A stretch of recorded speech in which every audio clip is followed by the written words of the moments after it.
আহমেদাবাদে উড়োজাহাজ দুর্ঘটনায় প্রাণহানিতে শোক প্রকাশ করেছেন প্রধান উপদেষ্টা অধ্যাপক মোহাম্মদ ইউনূস ও বিএনপির ভারপ্রাপ্ত চেয়ারম্যান তারেক রহমান। বৃহস্পতিবার ভারতের প্রধানমন্ত্রী নরেন্দ্র মোদীকে পাঠানো এক শোক বার্তায় প্রধান উপদেষ্টা বলেন, আহমেদাবাদে এয়ার ইন্ডিয়ার বোয়িং ড্রিমলাইনার দুর্ঘটনার মর্মান্তিক সংবাদে তিনি গভীরভাবে শোকাহত। বার্তায় মর্মান্তিক এই ঘটনায় যেসব পরিবার তাদের প্রিয়জন হারিয়েছেন তাদের প্রতি গভীর সমবেদনাও জানান তিনি। এদিকে বিএনপির ভারপ্রাপ্ত চেয়ারম্যান তারেক রহমান তার ভেরিফাইড ফেসবুক পোস্টে এই ঘটনায় শোক জানিয়ে শোক সন্তপ্ত পরিবারের প্রতি সমবেদনা জানিয়েছেন।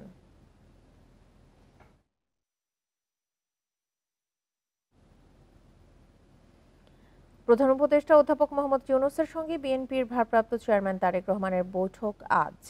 এতে সবচেয়ে গুরুত্ব পাবে নির্বাচন। এই বিষয়ে একটি ঐকমত্য হবে বলে মনে করছেন বিশ্লেষকরা। তাদের মতে বিএনপি ও অন্তর্বর্তী সরকার কেউ কারো শত্রু না, একটি পক্ষ দূরত্ব তৈরির অপচেষ্টা চালাচ্ছে। সেই অপচেষ্টাও বৈঠকের মধ্য দিয়ে ব্যর্থ হতে যাচ্ছে। স্বৈরাচার শেখ হাসিনা সরকারের পতনের পর গত ৮ আগস্ট অধ্যাপক মোহাম্মদ ইউনূসের নেতৃত্বে যাত্রা শুরু করে অন্তর্বর্তী সরকার। শুরু থেকেই বিএনপি সহ বেশ কয়েকটি রাজনৈতিক দল চলতি বছরের ডিসেম্বরে নির্বাচনের দাবি জানিয়ে আসছিল। তবে আগামী এপ্রিলের প্রথমার্ধে নির্বাচনের ঘোষণা দেন প্রধান উপদেষ্টা, যাতে এখনও সম্মতি জানায়নি বিএনপি। ডিসেম্বরেই নির্বাচন চায় দলটি। এ অবস্থায় লন্ডনে অধ্যাপক ইউনূস ও তারেক রহমানের একান্ত বৈঠকের দিকে তাকিয়ে গোটা জাতি। বিশ্লেষকরা বলছেন, ওই বৈঠকে সবচেয়ে গুরুত্ব পাবে নির্বাচন। এরপর রাজনৈতিক পরিস্থিতি, গুরুত্বপূর্ণ সংস্কার, বিচার, জুলাই সনদ সহ নানা বিষয়।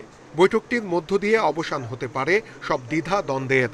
মানুষের রক্তের বিনিময়ে যে বাংলাদেশ ফ্যাসিস্ট মুক্ত হয়েছে, গণতন্ত্রে উত্তরণের যে সম্ভাবনাটা তৈরি হয়েছে, সেই সম্ভাবনাটাকে কাজে লাগানোর জন্য বিএনপির যারা দায়িত্বশীল নেতৃবৃন্দ আছেন তাদের কাছ থেকে যেরকম দায়িত্বশীল একটা ভূমিকা এখানে আমরা দেখব, একইভাবে সরকারের কাছ থেকেও আমরা মনে করি যে একটা দায়িত্বশীল ভূমিকা পালনের মধ্য দিয়ে এই সংকটটার একটা গ্রহণযোগ্য সমাধানের দিকে তারা আসবেন।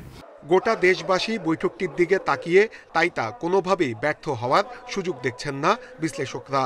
তারা বলছেন, বিএনপির সঙ্গে সরকারের দূরত্ব তৈরি করে সুযোগ নেওয়ার ষড়যন্ত্রে আছে পতিত ফ্যাসিস্টরা। যারা কর্তৃত্ববাদকে ফিরিয়ে আনতে চায় তারা যেভাবে সরকার বিরোধী অবস্থানটাকে হাইলাইট করছে বা বিএনপিকে সরকারের সাথে বিএনপি এবং সরকারের মধ্যে এক ধরনের মতবিরোধ তৈরি করে উপস্থাপন করছে, এইটা আসলে একটা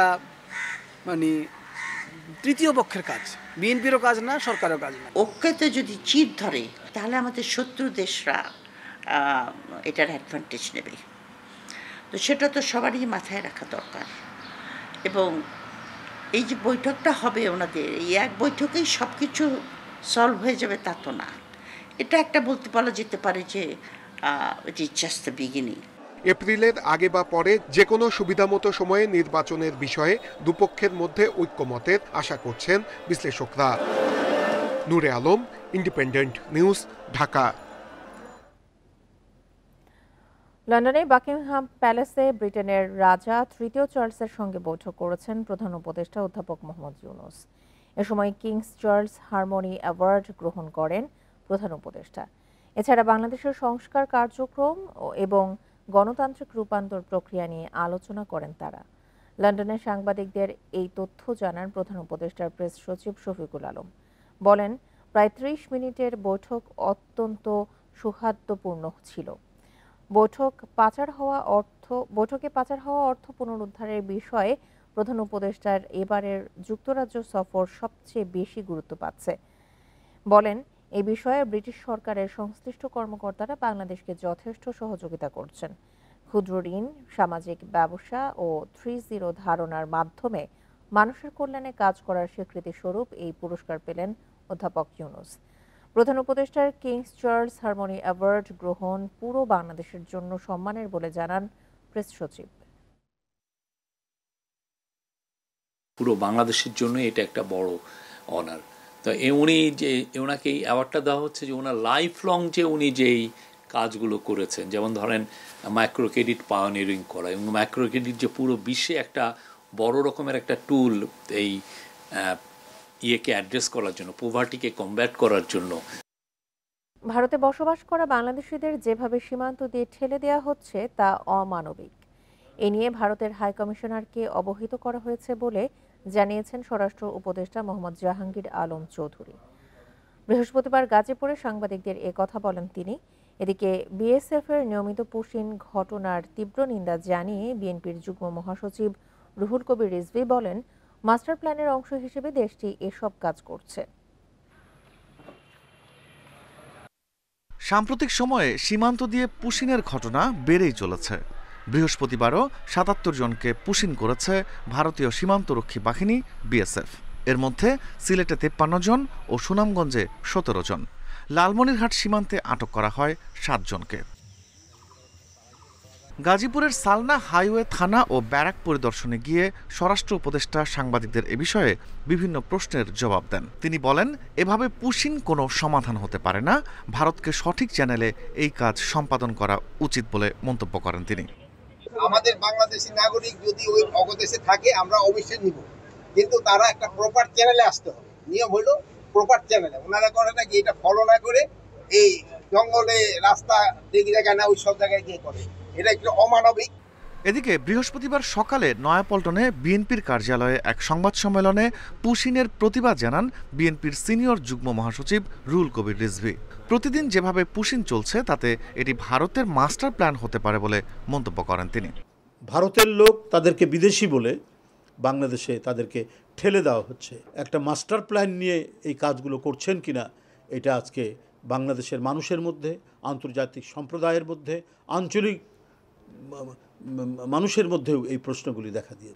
ভারত বাংলাদেশকে সবসময় আগ্রাসী মনোভাব নিয়ে দেখে বলে অভিযোগ করেন রুহুল কবির রিজভী। চ্যালেঞ্জ করে আপনারা পুশিনের মতো কাজ করছেন। Rifat Alam, independent news, Dhaka. গুম করে নির্যাতন ও হত্যার ৬৭% বেশি ঘটনার জন্য দায়ী পুলিশ, র্যাব, ডিবি ও সিটিটিসি। সবচেয়ে বেশি অভিযোগ র্যাবের বিরুদ্ধে। প্রায় ১৫০০ অভিযোগ যাচাই বাছাই শেষে এই পরিসংখ্যান দিয়েছে গুম সংক্রান্ত কমিশন। এ পর্যন্ত যাচাই করা ঘটনাগুলো ঘটেছে ৩৬ জেলায়। গুম সংক্রান্ত কমিশনের দ্বিতীয় অন্তর্বর্তী প্রতিবেদনে উঠে এসেছে এসব তথ্য। যখন শক দেয়া হলো পুরো শরীরটা ফুটবলের মতো গোল হয়ে গেল, এরকম ৮ থেকে ১০ বার আমাকে শক দেয়া হয়েছে।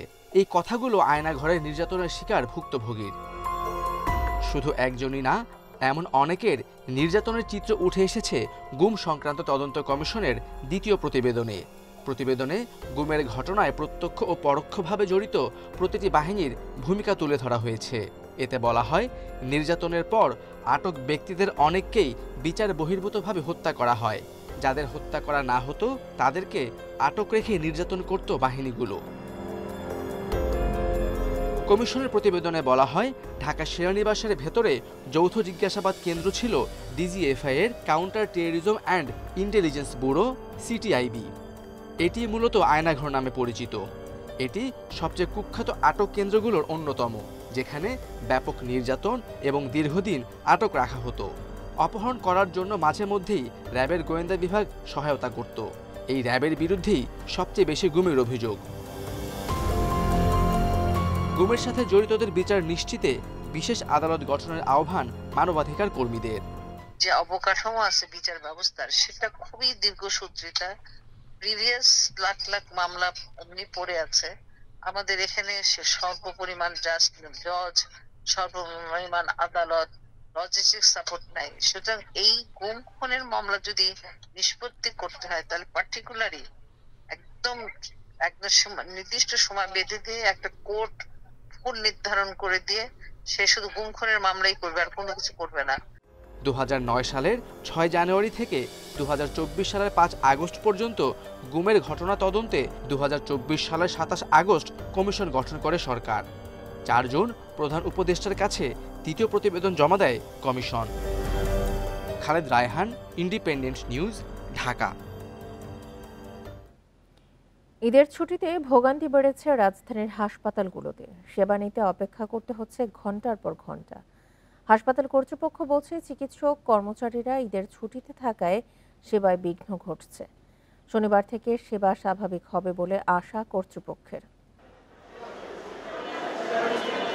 শ্যামলীর বাসিন্দা গার্মেন্টস কর্মী শিউলি বেগম ডাক্তার দেখাতে সোহরাওয়ার্দী হাসপাতালে এসেছেন সকাল 7টায়। 5 ঘন্টা পর বেলা 12:30টার পরও পরীক্ষার টাকায় জমা দিতে পারেননি। এবার সিরিয়ালে দাঁড়াইছি, এখন পর্যন্ত ভিতরে টাকাও জমা দিতে পারি নাই। আবার এখন পর্যন্ত এই যে আলতা কর্ম বা এক্সরে দিচ্ছে তাও করতে পারতেছি না। এখন যাবো কি আসবো, এই জায়গা আছে 400-500 লোক আছে। শিক্ষার্থী সাদিয়া এসেছেন ফার্মগেট থেকে। তার মতো ঘন্টার পর ঘন্টা দাঁড়িয়ে থাকার ভোগান্তি পোহাতে হয়েছে অনেককেই। সকাল 7টা থেকে সিরিয়ালে দাঁড়ায় আছি, এখনো তো রোগী দেখার কোনো নামই নাই। সিরিয়ালও সামনের দিকে আগাচ্ছে না। তো যে পরিস্থিতি দেখতেছি গরমের ভিতরে যারা রোগী দেখাইতে আসছে মনে হচ্ছে তারাই রোগী হয়ে যাবে। সারাদিন খালি সিরিয়ালে যাইতেছে দিন, কোনো ফায়দা হইতেছে না। আজকে যদিও বা এখানে কাউন্টার টাকা জমা দেই, কিন্তু আজকে আর পরীক্ষা হয়তো হবে না। ওখানে যাই দেখবো পরীক্ষা নেওয়া শেষ। কর্তৃপক্ষ বলছে কয়েকদিন ঈদের ছুটি থাকায় বহির্বিভাগে রোগীর চাপ বেড়েছে। শনিবার থেকে সব চিকিৎসক কর্মচারী কাজে যোগ দিলে পরিস্থিতির উন্নতি হবে। এটা আমরা টাইম টু টাইম সবসময় সার্ভিল্যান্স পরিদর্শনের মাধ্যমে চেষ্টা করি কিভাবে রোগীদের টাইমটা আরও কমানো যায়, মানুষের দূর দূরান্ত রোগীগুলো যাতে কোনো ভোগান্তি, এটা আমরা প্রতিনিয়ত এই চেষ্টাটা করি। ঈদের ছুটি শেষ না হওয়ায় কোনো কোনো হাসপাতাল চলছে শিফট ডিউটিতে, তাই বাড়তি চাপ নিতে হচ্ছে কর্তব্যরত চিকিৎসকদের। 5, 9 এবং 12 তারিখে বিশেষ ব্যবস্থাপনায় হসপিটাল বহির্বিভাগটা খোলা রাখার সিদ্ধান্ত গ্রহণ করা হয়। সেই মোতাবেক ছুটি শুরুর পূর্বেই আমরা একটা ডাক্তারদেরকে রোস্টার করে বিভিন্ন জায়গায় দায়িত্ব বন্টন করে দিয়ে যাই। টানা ছুটির সময় চিকিৎসায় ভোগান্তি কমাতে স্বাস্থ্য অধিদপ্তরকে কার্যকর ব্যবস্থা নেওয়ার দাবি ভুক্তভোগীদের। Buddhadeb Kundu, independent news, Dhaka. সারা দেশে আবারও চোখ রাঙাচ্ছে করোনা। চট্টগ্রামে করোনা চিকিৎসার জন্য জেনারেল হাসপাতালকে বিশেষায়িত হাসপাতাল ঘোষণা করা হয়েছে। আর চট্টগ্রাম মেডিকেলের ডেঙ্গু ওয়ার্ডকে করোনা ওয়ার্ডে রূপান্তর করা হচ্ছে। উপজেলা পর্যায়েও নেওয়া হচ্ছে প্রস্তুতি। তবে সংকট করোনা পরীক্ষার কিট ও অন্যান্য যন্ত্রপাতির। বন্দরনগরী চট্টগ্রামে চলতি সপ্তাহে 4 জনের শরীরে শনাক্ত হয়েছে করোনার নতুন ভেরিয়েন্ট XBB। নতুন এই ধরনটি 5 গুণ বেশি শক্তিশালী হওয়ায় সংক্রমণ নিয়ন্ত্রণে প্রস্তুত রাখা হচ্ছে হাসপাতাল। গেলবারের মতো এবারও করোনা চিকিৎসার জন্য বিশেষায়িত হাসপাতাল ঘোষণা করা হয়েছে নগরীর আন্দরকিল্লায় জেনারেল হাসপাতালকে। বরাদ্দ রাখা হয়েছে 11 শয্যার সাধারণ বেড। আইসিইউ থাকলেও যন্ত্রপাতির অভাবে পুরোপুরি প্রস্তুত নয়। মূল প্রয়োজনটা হচ্ছে অক্সিজেন সাপ্লাই।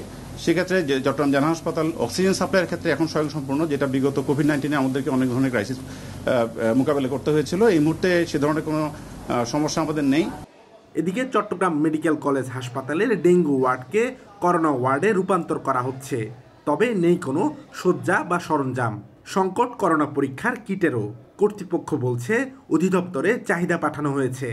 এই মুহূর্তে যে কিটটা আছে আমরা প্রায় 400-500 রোগীকে ট্রিটমেন্ট করতে পারবো। আমরা অলরেডি আরো 5000 কিটের ডিমান্ড দিয়েছে। আমরা অলরেডি কিছুক্ষণ আগে সেন্ড করে দেয়, এগুলো কালকে পরশুর মধ্যে আমাদের কিটগুলো আমরা এসে যাবে। নগরীর পাশাপাশি করোনা মোকাবিলায় প্রস্তুত নেওয়া হচ্ছে উপজেলা পর্যায়েও। জেলায় মজুদ রয়েছে ৭৯,০০০ ফাইজার ভ্যাকসিন। আমরা সব জায়গায় আমরা অ্যালার্ট করেছি। বলা হচ্ছে নতুন একটা ভেরিয়েন্ট, এখানে আগের মতো জ্বর থাকবে না, কাশি থাকবে না। এখানে বলা হচ্ছে যে যেটা পাওয়া যাচ্ছে ম্যাক্সিমাম ক্ষেত্রে পাওয়া হচ্ছে শরীরে ব্যথা, জয়েন্ট ব্যথা, দুর্বলতা এবং নিউমোনিয়া হয়ে যাচ্ছে। চট্টগ্রাম মেডিকেল, চট্টগ্রাম বিশ্ববিদ্যালয়, চট্টগ্রাম ভেটেরিনারি ও অ্যানিম্যাল সায়েন্সেস বিশ্ববিদ্যালয় ও ফৌজদারহাট বিআইটিআইডিতে RT-PCR ল্যাবে করোনা পরীক্ষার ব্যবস্থা রয়েছে। Abdullah Rakib, Independent News, Chattogram. দেশজুড়ে বয়ে যাচ্ছে মৃদু তাপপ্রবাহ। বৃহস্পতিবার সর্বোচ্চ তাপমাত্রা রেকর্ড করা হয়েছে রাজশাহীতে 37.3 ডিগ্রি সেলসিয়াস। আবহাওয়াবিদরা বলছেন বাতাসে জলীয় বাষ্প বেশি থাকায় তীব্র গরম অনুভূত হচ্ছে। রোববার থেকে হালকা ও মাঝারি বৃষ্টি হতে পারে, তবে সহসাই কমছে না ভ্যাপসা গরম। মে মাসে কিছুটা আগাম বৃষ্টিপাত হলেও পরে কমে যায় মেঘের আনাগোনা, বাড়তে থাকে তাপমাত্রার পারদ। মৌসুমি বায়ু কম সক্রিয় হওয়ায় ঝরছে না বৃষ্টি। এ কারণে কয়েকদিন ধরে রাজধানীতে অস্বস্তিকর ভ্যাপসা গরম। সবচেয়ে দুর্ভোগে খেটে খাওয়া শ্রমজীবী মানুষ। রিকশা চালক কিংবা দিনমজুরকে তীব্র গরম উপেক্ষা করে নামতে হচ্ছে জীবিকার খোঁজে। অতিরিক্ত গরম পড়তেছে, গরমে কুলাইতে পারতেছি না, গাছতলায় এসে বসে রয়েছি, কোনো যাত্রী নাই রোডে ঘাটে। বাসায়ও টিকতে পারি না, রাস্তাও যে পরিস্থিতি এটার অভাবে আসছি, তো খেপ টেপেরও তো অবস্থা অনেক খারাপ। 3 দিন ধরে রাজশাহীতে তাপমাত্রার পারদ 36 থেকে 39 ডিগ্রি সেলসিয়াসের মধ্যে ওঠানামা করছে। গরম বাতাস ও প্রচণ্ড রোদে নাকাল নগরবাসী। খুলনায়ও 2 দিন ধরে মৃদু তাপ প্রবাহ বয়ে যাচ্ছে, বাড়ছে গরমজনিত অসুস্থতা। একই অবস্থা রংপুর, চুয়াডাঙ্গা ও লালমনিরহাটে। যদি আবহাওয়া ঠান্ডা না হয় তাহলে মানুষের চলাফেরা করতে একটু বেশি অসুবিধা হবে। গরমে অবস্থা মানুষের খারাপ, কাজ কাম করবো কি, ঘামাইতে ঘামাইতে শেষ। রোববার হালকা থেকে মাঝারি বৃষ্টির পূর্বাভাস দিচ্ছে আবহাওয়া অফিস। তবে সহসায় ভ্যাপসা গরম কমার নেই সুখবর। এখন ভারী বৃষ্টি বলবো না, তার কারণ আমরা আশা করছি একটা স্পেল শুরু হবে রবি সোমবারের দিক থেকে। শুরু হওয়ার পরে বোঝাবো। তবে হ্যাঁ, ওই স্পেলে ভারী বর্ষণেরও সম্ভাবনা আছে। তবে আমরা এখনো এটা বলছি, যদি প্রয়োজন হয় সেক্ষেত্রে আমরা ভারী বর্ষণের সতর্কতা জারি করি। আবহাওয়াবিদরা বলছেন, বৃষ্টি হলে কিছুটা সহনীয় হবে ঢাকা এবং দেশের দক্ষিণাঞ্চলের আবহাওয়া পরিস্থিতি। তবে উত্তরাঞ্চলে তীব্র গরম থাকবে আরও কয়েকদিন। মাহফুজার রহমান মিলন, ইন্ডিপেন্ডেন্ট নিউজ, ঢাকা। পদ্মা তীরবর্তী এলাকায় আবারও বেড়েছে রাসেলস ভাইপার সহ বিভিন্ন বিষধর সাপের উপদ্রব। ফলে আতঙ্কিত চরাঞ্চলের মানুষ। 2 বছরে জেলায় সাপের কামড়ে আহত হয়েছে 235 জন। ওঝার কাছে না গিয়ে সাপের কামড়ে আহত রোগীকে হাসপাতালে নেয়ার পরামর্শ চিকিৎসকদের। প্রশাসন বলছে, কৃষকদের সচেতন করতে প্রচারণা চালানো হচ্ছে। এই দৃশ্য রাজবাড়ীর পাংশার বাহাদুরপুর গ্রামের পদ্মার চরের। ধান কাটতে গিয়ে ক্ষেতের মধ্যে 2টি বিষধর রাসেলস ভাইপার সাপ দেখতে পায় কৃষকেরা। সে সময় কাঁচি ও লাঠি দিয়ে পিটিয়ে মেরে ফেলা হয় সাপ দুটি। এরপর থেকেই এলাকায় আতঙ্ক ছড়িয়েছে। সাপের ভয়ে কৃষিকাজে যেতে ভয় পাচ্ছেন কৃষকেরা। একদিন পর পরে 2-1টা সাপ দেখা যায়, কিন্তু আমরা তো আসলে আতঙ্ক। ধান কাটতে আসলে দেখা যায় মাঝে সাথে সাপ। চলতে পারি না, হাঁটতে পারি না, ভয়তে ভুট্টা ভাঙতে পারি না। মেয়ে ছেলেগুলো কাজ কাম করে মাঠে যায়, এরা ভয়তে যায় এই সাপের ভয়। চিকিৎসকেরা বলছেন, সাপের কামড়ে আহত হলে আতঙ্কিত হওয়া যাবে না। রোগীকে ওঝার কাছে না নিয়ে দ্রুত স্বাস্থ্য কমপ্লেক্সে নিতে হবে। যে ধরনের সাপ কামড়ায় যত দ্রুত সম্ভব হসপিটালাইজে অ্যান্টিস্নেক ভেনম দেওয়ার জন্য সে উপযুক্ত কিনা বা পরবর্তী চিকিৎসা করবে। যদি আপনি একটা রোগীকে কবিরাজ বা ওঝার কাছে নিয়ে 4-5 ঘন্টা দেরি করে তারপরে হসপিটাল আসেন, তখন কিন্তু আসলে করার তেমন কিছু থাকে না। এদিকে সাপের কামড় থেকে রক্ষায় কৃষকদের সচেতন করতে নানা প্রচারণা অভিযান চালাচ্ছে প্রশাসন। এছাড়া কৃষকদের বিশেষ জুতা দিয়েছে জেলা প্রশাসন। উপজেলায় অ্যান্টি ভেনম যেটা রাসেল ভাইপারের, সেটি ঢাকাটা যতটুকু দরকার মিনিমাম সেটা স্টকটি নিশ্চিত করেছে। এবং যেহেতু রাসেল ভাইপারের বিষয়ে এই মৌসুমে সবচেয়ে বেশি গোয়ালন্দ উপজেলায় আমরা জানতে পেরেছি। গোয়ালন্দ উপজেলায় উপজেলা নির্বাহী অফিসার ইতিমধ্যে 850 জন কৃষককে গাম বুট দিয়েছে। জেলা স্বাস্থ্য বিভাগের তথ্য মতে 2 বছরে রাসেলস ভাইপার সহ বিভিন্ন সাপের কামড়ে আহত হয়ে বিভিন্ন হাসপাতালে চিকিৎসা নিয়েছেন 235 জন। তবে সাপের কামড়ে মৃত্যুর কোনো তথ্য নেই। Independent news. ময়মনসিংহের গফরগাঁওয়ে একটি মাজার থেকে অভিনেতা সমু চৌধুরীকে মানসিক ভারসাম্যহীন অবস্থায় উদ্ধার করেছে পুলিশ। শুক্রবার বিকেল 4টার দিকে উপজেলার মুখী শাহ মিসকিনের মাজারের একটি গাছের নিচে তাকে পাওয়া যায়। পুলিশ জানায়, বুধবার সমু চৌধুরী মাজারে আসেন। তিনি একা একা থাকতেন। বিকেলে মাজারের পাশে গাব গাছের নিচে ঘুমিয়ে থাকার সময় তাকে কয়েকজন চিনতে পারেন। এ সময় তার আচরণ দেখে মানসিক ভারসাম্যহীন অবস্থায় আছেন বলে নিশ্চিত হয় পুলিশ।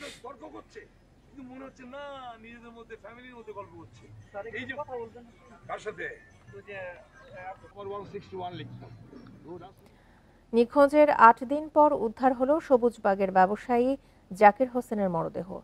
বৃহস্পতিবার বালুরটেক এলাকা থেকে তাঁর পুঁতে রাখা মরদেহের বিচ্ছিন্ন অংশ উদ্ধার করেছে পুলিশ। গ্রেপ্তার একজনের স্বীকারোক্তির ভিত্তিতে মরদেহ উদ্ধার করা হয়েছে। ময়নাতদন্ত শেষে বিকেলে মরদেহ হস্তান্তর করা হয় পরিবারের কাছে।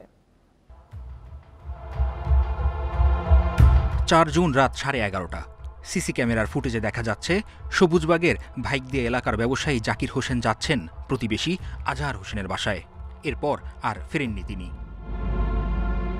কয়েকদিন পার হলেও খোঁজ না পেয়ে থানায় ডায়েরি ও পরে অপহরণ মামলা করে জাকির হোসেনের পরিবার। মামলার সূত্র ধরে ডেমরা থেকে আজহারকে আটক করে পুলিশ। জিজ্ঞাসাবাদে জানা যায় জাকিরকে মেরে পুঁতে রাখা হয়েছে বালুরটেক এলাকায়। বৃহস্পতিবার সকালে দেহের বিচ্ছিন্ন অংশ উদ্ধার করে পুলিশ। তো এই মামলার ভিত্তিতে আমরা তদন্তে নামি তথ্য প্রযুক্তির ভিত্তিতে আমরা একজন সন্দেহজনকভাবে আজহার নামে এক ব্যক্তিকে আটক করি। আটক করার পর আজহারের স্বীকারোক্তির ভিত্তিতে ভাইকদিয়া টেকপাড়া এই যে বালির গর্তের ভিতর থেকে ভিকটিম জাকিরের হাত পা বিচ্ছিন্ন অবস্থায়, গলা বিচ্ছিন্ন অবস্থায় মৃতদেহ উদ্ধার করি। মৃতদেহের খবর আমরা ডেড বডি ময়না তদন্তের জন্য ঢাকা মেডিকেল প্রেরণ করতেছি এবং আসামি আজহার যে স্বীকারোক্তি দিচ্ছে তার তথ্যগুলো যাচাই বাছাই করে পরবর্তী আইনগত ব্যবস্থা আমরা করতেছি। পরিবারের দাবি জমি নিয়ে বিরোধের জেরে হত্যা করা হয়েছে জাকির হোসেনকে। জড়িতদের সর্বোচ্চ শাস্তির দাবি জানিয়েছেন তারা। টাকার জন্য কাজ করে নাই, যারা করছে ওনারে অন্য প্ল্যান করে মারার চেষ্টা করছে। আমার জাগার লেগে আমি শত্রুতমি আছে, এই যারা করছে হেরেই করছে। আমার স্বামী টাকা দেয়, আমার দেওয়ারে কোর্ট মামলা চালায়। আজহার আমরা পুলিশ ট্যাগ করে পাইছে, ওই আজহার বারবার কল দিয়ে ওনাকে আমাদের এলাকাতে নিয়ে আসছে। লাস্ট কলে গেছে আজহারের বাসা চিপা দিয়া ওটি সিসি ক্যামেরাতে উঠছে। ওঠার পর ওনার পাশের বাসার ঘরের সাথে যারা তারা বলছে যে হস্তনস্ত করছে, সম্পত্তি নিয়েই তারে মারা হয়েছে। সবচেয়ে মূল ঘটনাই সম্পত্তি। ওই আজহারের সাথে রাতের বেলা উনি গরু কিনতে যাবে এমন একটা কথা ছিল, তো এরপরে থেকে উনি নিখোঁজ। এর আগেও জাকিরের সঙ্গে জমি নিয়ে আজহারের বাগবিতণ্ডা হয়েছে বলে জানান এলাকাবাসী। মেহেদী হাসান, ইন্ডিপেন্ডেন্ট নিউজ, ঢাকা। মাদারীপুরের ৭ম বাংলাদেশ চীন মৈত্রী সেতুর সড়ক বাতির সবগুলোই অকেজো হয়ে পড়েছে। এতে সন্ধ্যার পর অন্ধকারে চলাচল করতে হয় পথচারীদের। ফলে দুর্ঘটনার পাশাপাশি বেড়েছে ছিনতাই ও ইভটিজিং। শিগগিরই সমস্যা সমাধানের কথা বলছে সড়ক বিভাগ। মাদারীপুরের আড়িয়ালখা নদীর উপর ২০১৫ সালে নির্মাণ করা হয় ৬৯৪ মিটার দীর্ঘ এই সেতু। এর দুই পাশে স্থাপন করা হয় শতাধিক সৌরচালিত বাতি। বছর না ঘুরতেই নষ্ট হয়ে পড়ে এসব বাতি। ২০২০ সালে সৌর পদ্ধতি বাদ দিয়ে ৫ লাখ টাকা ব্যয়ে বিদ্যুৎ সংযোগ দিয়ে নতুন বাতি স্থাপন করে সড়ক বিভাগ। কয়েক মাস পর তাও অকেজো হয়ে যায়। বাতি না থাকায় রাতে ভুতুরে পরিবেশে বেড়েছে ছিনতাই, ইভটিজিং। এছাড়াও দুর্ঘটনার শঙ্কায় যাত্রীরা। হুন্ডা থামাইয়া, অটো থামাইয়া এক একজনের থেকে টাকা রাইখা দেয়। এই জন্য লাইটগুলা তাড়াতাড়ি সংস্কারের দাবি জানাচ্ছি। আমাদের এই লাইট থাকার না কারণেই মাঝে মাঝে আমরা শুনতে পাই যে বিভিন্ন চুরি ডাকাতির ঘটনা ঘটতেছে। শিগগিরই সমস্যা সমাধানের কথা জানান সড়ক বিভাগের কর্মকর্তারা। আমরা এখন দেখতেছি খোঁজ নিয়ে যে এটা কি অবস্থা এবং কিভাবে ঠিক করা যায়। আমি জানছি যেটা সমস্যা আছে বেশি, এটা আমি এখন ব্যবস্থা নিই। প্রশাসন বলছে অপরাধ ঠেকাতে তৎপর রয়েছে তারা। ঠিক করার জন্য আমরা সড়ক বিভাগের সাথে কথা বলবো এবং অন্য কোনো উপায় হোক, যেভাবে হোক আমরা এই লাইটগুলো ঠিক করে দেওয়ার ব্যবস্থা করবো, কারণ এগুলো আসলে যাত্রীদের নিরাপত্তা এবং চলাচলের জন্য খুবই গুরুত্বপূর্ণ। ২৯৪ কোটি টাকা ব্যয়ে নির্মিত এ সেতুতে আবার কবে আলো ফুটবে সেই অপেক্ষায় যাত্রী ও স্থানীয়রা। Independent news. চাঁপাইনবাবগঞ্জে আম উৎপাদনের সরকারি পরিসংখ্যান নিয়ে বিতর্ক দেখা দিয়েছে। কৃষি বিভাগ ও পরিসংখ্যান ব্যুরো আলাদাভাবে আম উৎপাদনের যে তথ্য দিচ্ছে তার চেয়ে প্রায় দ্বিগুণ আম উৎপাদনের দাবি আম চাষিদের। তারা বলছেন সঠিক পরিসংখ্যান তুলে ধরলে বিশ্বে আম উৎপাদনে বাংলাদেশ ৭ম থেকে ৩য় অবস্থানে উঠে আসবে। দেশে আমের মোট উৎপাদনের 1/3 হয় চাঁপাইনবাবগঞ্জে। সর্বোচ্চ উৎপাদনকারী জেলা হিসেবে এরই মধ্যে আমের রাজধানী হিসেবে খ্যাতি পেয়েছে চাঁপাইনবাবগঞ্জ। তবে জেলায় বছরে কি পরিমাণ আম উৎপাদন হয় সে পরিসংখ্যান নিয়ে রয়েছে বিতর্ক। কৃষি বিভাগ ও পরিসংখ্যান ব্যুরোর দেওয়া তথ্য বরাবরই প্রত্যাখ্যান করেন আম চাষিরা। তাদের দাবি বেশি ফলনের বছরে জেলায় ৮ লাখ মেট্রিক টন আম উৎপাদন হয়, কিন্তু কৃষি বিভাগ ও পরিসংখ্যান ব্যুরোর তথ্য প্রকৃত উৎপাদনের অনেক কম। পরিসংখ্যান বলছে একরকম আমের উৎপাদন, কৃষি বিভাগ বলছে একরকম, আর আমরা যারা ফিল্ড পর্যায়ে যারা আছি তারা বলছি একরকম আমের উৎপাদন হচ্ছে। তো এই বিষয়গুলো একটা সঠিকভাবে আসলে পরিসংখ্যান করা উচিত। পরিসংখ্যান বিভাগ এবং কৃষি বিভাগে যে পরিসংখ্যান থাকে আমের উৎপাদন জেলাওয়ারি, সেটা আমরা যারা মাঠে কাজ করি, আমরা বাগানি, তাদের সাথে মিলে না। উৎপাদনকারীদের সাথে সরকারি হিসেবের হেরফের নিয়ে কথা বলতে রাজি হননি পরিসংখ্যান ব্যুরোর কেউ। তবে কৃষি বিভাগ বলছে ছোট বড় গাছের গড় উৎপাদনের হিসেব উপস্থাপন করেন তারা। মোট উৎপাদনের চেয়ে বেশি হলে কৃষকদের পাশাপাশি খুশি হবে কৃষি বিভাগও। গাছের বয়স এবং জাত ভেদ করেই কিন্তু আমরা এটা হেরে করি। তবে আমরা খুশি যদি এর চেয়ে যদি বেশি ফলন হয়, আমরা হয়তো এবারে যখন প্রচুরান্ত হারভেস্ট হবে ফলন, যখন আমরা ক্যালকুলেশন করব তখন হয়তো এটা এক্সিড করতেও পারে। উৎপাদনের সঠিক পরিসংখ্যান উপস্থাপন করলে আন্তর্জাতিক বাজারে বাংলাদেশের আমের চাহিদা বাড়বে। Independent news. এ ছিল এখনকার সংবাদে, আমন্ত্রণ পরের আয়োজনে।